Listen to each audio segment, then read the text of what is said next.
Okay, dear students, welcome to this class. So already in the last class we have started your second chapter, very interesting chapter, that is microorganisms. Microorganisms. Yes or no, students? So once again I wish to recall what I told in the last class. Microorganisms means the living things which we can see only through the microscope. They are said to be microorganisms or microbes. In other words, it is shortly called as microbes. Understand? Okay, let's see. And some microorganisms even causes diseases to animals. Understand? So that disease causing microorganisms are commonly called, you know what? Pathogens. What it is? Pathogens. Pathogens is nothing but disease causing microorganisms. So they are commonly called as pathogens. And so in our science, there is a branch is there, especially for the study of this microorganisms. Understand? So that branch of science we call it is which deals with only study of microorganisms that we call it is microbiology. What it is? Microbiology. And in last class we were discussing about the main types of these microbes or microorganisms.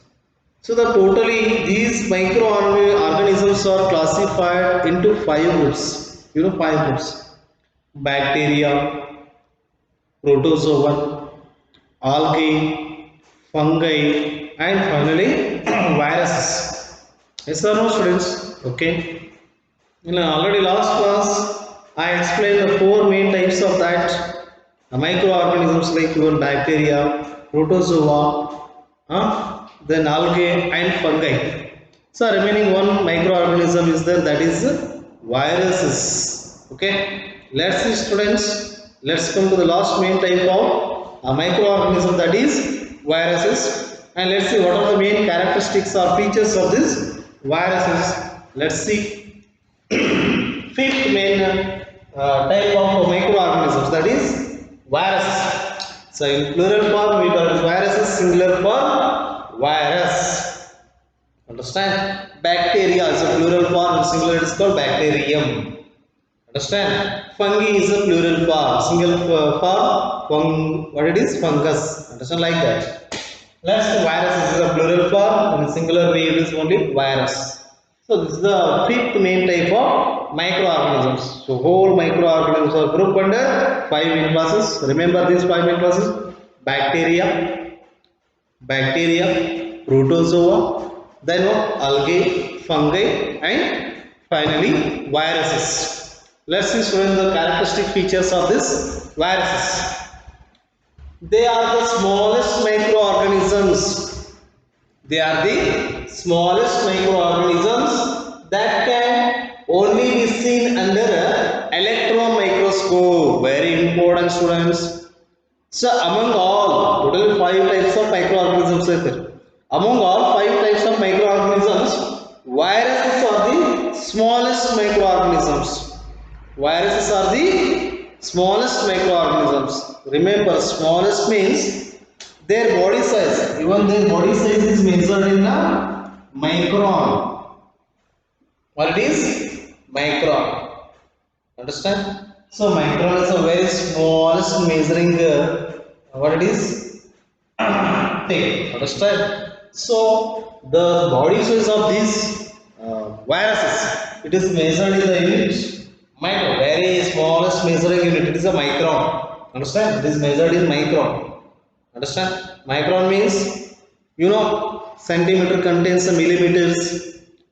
If you made 1,000 parts in 1 millimeter, so one part of that 1,000 part of 1 millimeter, that is called what?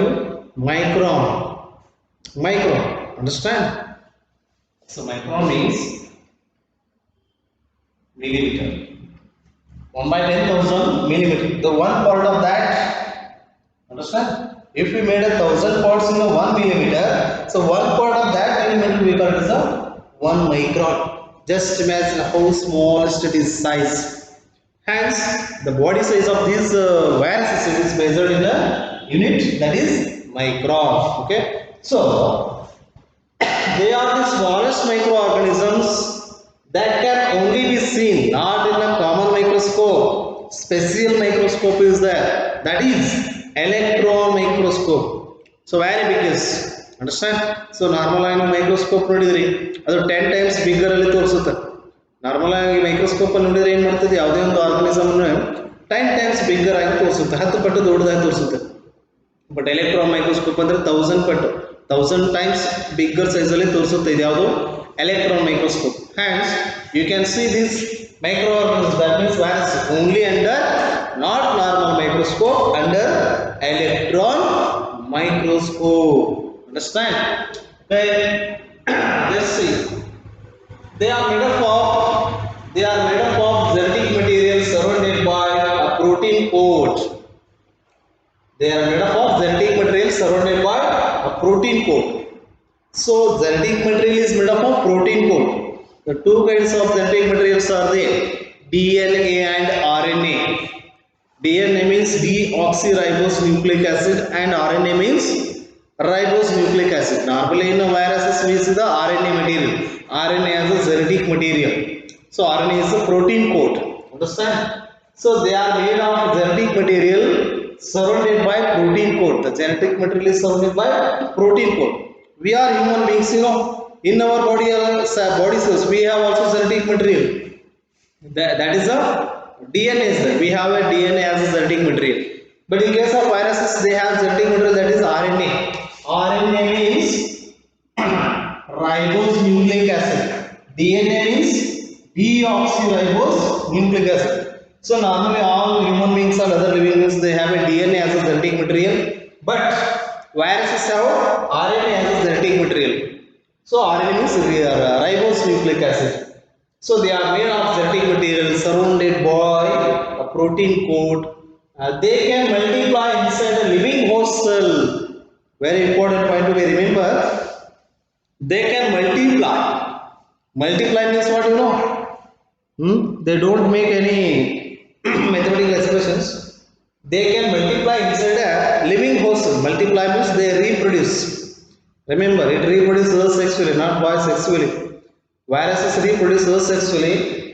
Hence, multiply is nothing but a reproduction. They reproduce inside a living host cell. They need a host cell. What they need? They need a host cell. Understand? They cannot live alonely. They cannot live lonely. If viruses want to live, they need a host body cell. Understand? See. But what about viruses? Why they need a host cells? Very important. Very. So next property is there. Outside the host cell, viruses does not show any characteristic of living thing. Outside the host body cell, in a body in the ಹೊರಗಡೆ ಬಂತು ಅಂದ್ರೆ they behave like a non-living thing. ಒಂಥರ non-living thing ತರನೇ ಇರ್ತಾರೆ. But when they entered in our body, if we consider we have a host organism, ನಮ್ಮನ್ನೇ host ಅಂತ ತಿಳ್ಕೊರಿ. ನಮ್ಮ body ಒಳಗಡೆ ಎಂಟರ್ ಆಗ್ತಿದ್ರೆ ಏನಾಗ್ತದೆ viruses, they started to show what, you know, living characteristics. ಅದು ಹೋಸ್ಟ್ ಬಾಡಿ ಸೆಲ್ ಇದ್ದಾಗ ಮಾತ್ರ ಏನು ಮಾಡುತ್ತೆ, ಲಿವಿಂಗ್ ಕ್ಯಾರೆಕ್ಟರಿಸ್ಟಿಕ್ ಅನ್ನು ತೋರಿಸುತ್ತೆ. ಈ ಬಾಡಿ ಸೆಲ್ ಇಂದ ಆಚೆ ಹೋಯ್ತಂದ್ರೆ ಇದು it behaves like a non-living thing. It does not show any living characteristics. Very clearly they are given. Outside the host cell, a virus does not show any characteristics of living thing. So that means what, you know, they show only living characteristics when they are inside the host body cell. Hence, viruses are said to be neither living nor non-living organisms. Because of this reason, very important reason is there. Remember what it is. Outside the host cell, viruses does not show any characteristics of living thing. That means that shows only living characteristics when they are inside the host body cells. when they are inside the host body cells. Because of this reason, viruses are said to be neither living nor non-living. They act as both even living and non-living thing. When they are outside the body cells, they are non-living thing. When they enter the living body cells, they behave like a living thing, and hence viruses are said to be what? Neither living nor non-living things. Best examples for these viruses are there. Bacteriophage, influenza virus which causes what? Flu. Flu means you know what it is? Jara anta kirke. Jara uttu madadu. So some viral diseases are there. In this chapter we will discuss in the next part microbial disease. Microbial disease means disease caused by even viruses, even bacteria, even fungi, even protozoans. We will discuss that disease causing organisms in a next part. Okay, like it. Bacteriophage, living, influenza, and even HIV is there. HIV is a virus. That means HIV means you know what? Human immunodeficiency virus. Human immunodeficiency virus is the very dangerous virus. In later part, we will discuss about that. This is causing microbes clearly. Okay. So this is the last type of a microorganism, that is viruses. Remember, viruses neither living nor non-living things, because they shows living characteristics only when they are in host body cells. They shows non-living thing characteristics when they are outside the host body cells. Just kept in mind. And even main important thing is that they can be seen only under electron microscope, and these are the smallest microorganisms, and their body size is measured in the unit micron. That's all. Remember it. In next, see. So students, the useful microorganisms. So some microorganisms are very useful in our everyday life. So we are getting use of that microbes a lot in our everyday life. Let's see which are those useful microorganisms in preparation of food items. See students, even in food preparation we are using some microbes. Which are those? Let's see. Best example is that lactobacillus bacteria. Lactobacillus. Lactobacillus, what it is? Bacteria. What it is? Bacteria. Which is present in where? Curd. Which is present in curd. So normally milk contain that sugar, lactose sugar. Understand? Milk contain sugar, that is lactose sugar. But curd, it is sour to taste. The taste of that curd is sour, because that curd contains the bacteria, that is lactobacillus. Very important bacteria, lactobacillus, which is present in curd. So when you add the curd to the milk, that milk again turns to curd. So that we call it as curdling of milk. So in the curdling of milk, what we use? The bacteria, that is lactobacillus bacteria. Very important point. Some microorganisms we are using in the preparation of food items like that curd. If you want to convert that milk again into curd, just add curd to the milk, because curd contains lactobacillus bacteria. This lactobacillus bacteria that converts milk again into curd. In the preparation of curd, we use lactobacillus. We use what? Lactobacillus. Understand, students? And second one is there. What is that? C. Yeast. What it is? Yeast. Second main microorganism. Yeast is what? Yeast is a fungi. It is a fungus. Yeast is a fungus. So this yeast, commonly it is found in a powder form. This yeast is commonly found in a powder form. So this yeast powder is commonly used in where? In a bakery food items. What are you eating? What cake? Some other bakery foods. So in the preparation of that bakery foods, commonly they use what? Yeast. Remember, yeast is a fungus, lactobacillus is a bacteria. In the preparation of curd, we use a bacteria, that is lactobacillus present in curd. Second one is the yeast. What it is? Yeast. Yeast is a fungus. It is commonly used in the preparation of bakery foods and even bread, cake and even idlis. In the preparation of idli, even yeast is also used because to ferment that flour. To ferment that flour, fermentation is nothing but it is a conversion of sugar into alcohol. Normally, these carbohydrate sources foods, even wheat and rice, some sugary items are there. So they contain sugars. Where the food items contain sugar, the yeast is commonly grown in that. So that yeast converts the sugar into alcohol. So that process of conversion of sugar into alcohol is called, you know what it is? Fermentation. Let it we will discuss in later. So these are the microbes which are used in the preparation of food items like curd, and even yeast is used in the preparation of bread. Where bread dough, cake dough and even idli. Understand? In the preparation of food items like bread, cake and idli, what we use? Yeast. Remember, yeast is a fungus. Okay. Let's come the second, the commercial use of microorganisms. What it is? Commercial use of microorganisms. Remember, friends, in the preparation of foods we use bacteria, that is lactobacillus bacteria, and yeast, that is a fungus, which is used in the preparation of bread, cake and idli. The second main use is that after this food preparation, commercial use of microorganisms. Some microorganisms are used in commercially to make money. Where sir, see, yeast, same yeast is there. It is a commercially used microorganism, that is yeast. Where it is used, sir? It is used in the preparation of wine and beer. So commonly see the wine shop, they sell what even wines, different kinds of wines, which are made of different kinds of fruits. So wines and even beer. In the preparation of wine and beer, commonly yeast is used. So this is a commercial use of this microorganism. So it is grown on natural sugars present in barley, wheat, rice or juices. Very important thing, students. Where it is grown?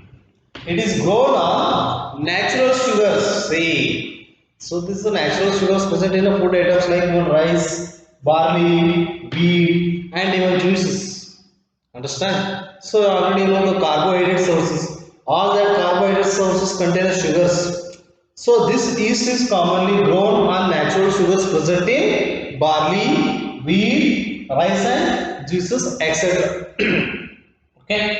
So this yeast that converts sugar into alcohol. They convert sugar into alcohol. So that process already I told. This process of conversion of sugar into alcohol. So that process we call it is what? Fermentation. What is fermentation? Remember, very important.